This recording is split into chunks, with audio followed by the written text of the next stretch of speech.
Hello and welcome back to the Entertainment Vortex. Today we were at Brennan Theaters watching Birds of Prey, The Fantabulous Emancipation of One Harley Quinn. I was extremely excited to see this movie.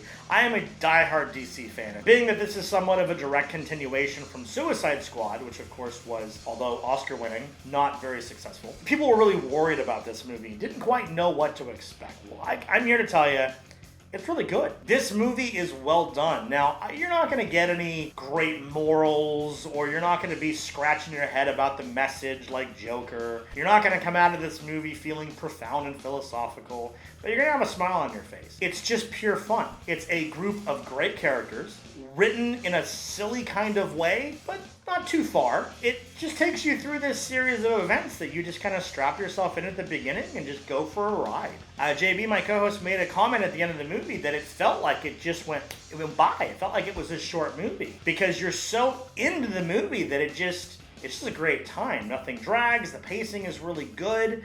And it's just bang, bang, bang, bang, bang, bang from beginning to end. And that really is a good description of the movie. It's just a fun ride. Now, when it comes to all the different characters, new and old, I did enjoy all of them within the context of the movie. Each character has kind of their own distinct personality, and you kind of learn who they are throughout the movie. All the female protagonists that you see in the trailer, you'll meet all of them. Of course, the villains, you'll meet all of them, and then all the side players. There's a lot of people in this movie. But every one of them stands their own on screen and really does a good job of portraying what they're meant to portray. Whether it's personality, whether it's pushing the motive forward, or whether it's just fun. They all do an excellent job of that. And I'm hoping we get to see some of these characters again going forward.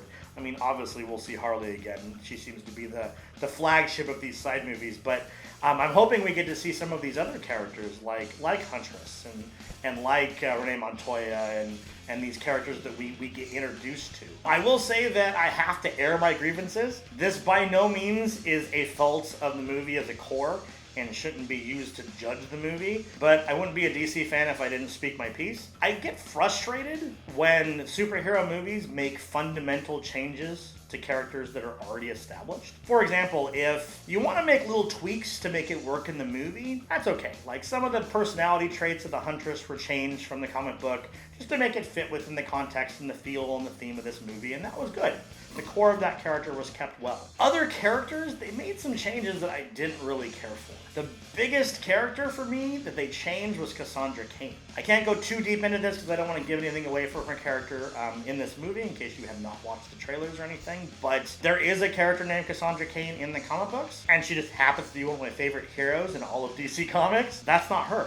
There's literally nothing in common between those two characters. They didn't even take some and change some. Like, they're not even the same world. So I don't know why that was necessary. They could have called her Judy Smith and it would have been fine, and then they can use Cassandra Cain at another point. If they didn't need any of what's behind that name in the comic books, why do that? Why waste the name? It's going to be hard for them to bring that character back in a further movie because she's been used. The loss weighs heavy on me, very heavy. Now, another one is Black Canary. I enjoyed her in this movie. The actress did an amazing job. And she looked great in the movie. She's super BA the entire movie.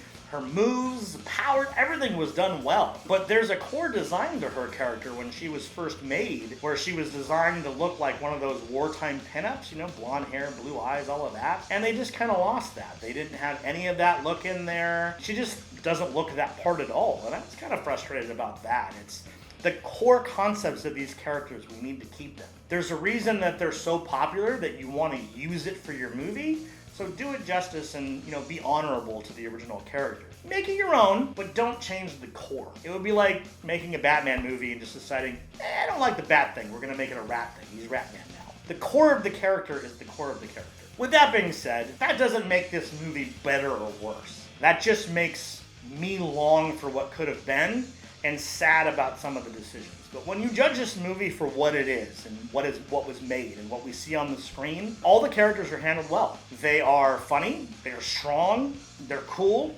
Harley is more Harley. I mean, everybody loved her in Suicide Squad. You're getting more of her here, and I actually think you get a better version of her in this movie. She's not bogged down by the jumpy storyline from Suicide Squad. You actually get her being herself, and she's running the show, so to say. She's the main character. That's why her name is in the incredibly long title. Now, when it comes to the story, there really isn't much of a story. They kind of make fun of it a couple times in the movie that there really isn't much of a deep story in this. That's okay, because the story is really just an excuse to have a series of events that are fun and cool and crazy action and funny moments, and I'm all for it. I want more. I hope this is the first of many movies that they use this group of people for, and I like this theme. Not everything has to be building towards some big DCEU movie. Not everything has to be a stepping stone to another Justice League movie. And I think they're finally figuring it out. This movie is firmly in the DCEU. They reference things that happened in Suicide Squad, so it's definitely part of the DCEU, and that makes me happy. But like I said, not everything has to be building towards something. Go to this movie to strap yourself in, enjoy the ride, laugh, smile, and just have a good time. It is a great, funny, silly action movie. So with that being said, I'm actually going to give this movie a 10 out of 10. I can't think of anything else I wanted from this movie, aside from my complaints about the way they changed some of the characters, which, that doesn't really come into play with the score. You judge the movie for what it is. I think this was great. I got what I wanted. I enjoyed every second of it. I want to see it again. There definitely weren't any technical issues. The music was well done. The shots were well done. Beautifully choreographed. The action was crazy. The effects were awesome. The costumes were awesome. Production-wise, top-notch. Great story.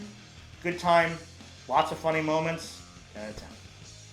If you haven't already, don't forget to subscribe to this channel. We give you multiple videos every single week. And we have t-shirts available if you're interested in those as well. Those are available down in the description below. We hope you'll follow us into the Vortex. We'll see you next time.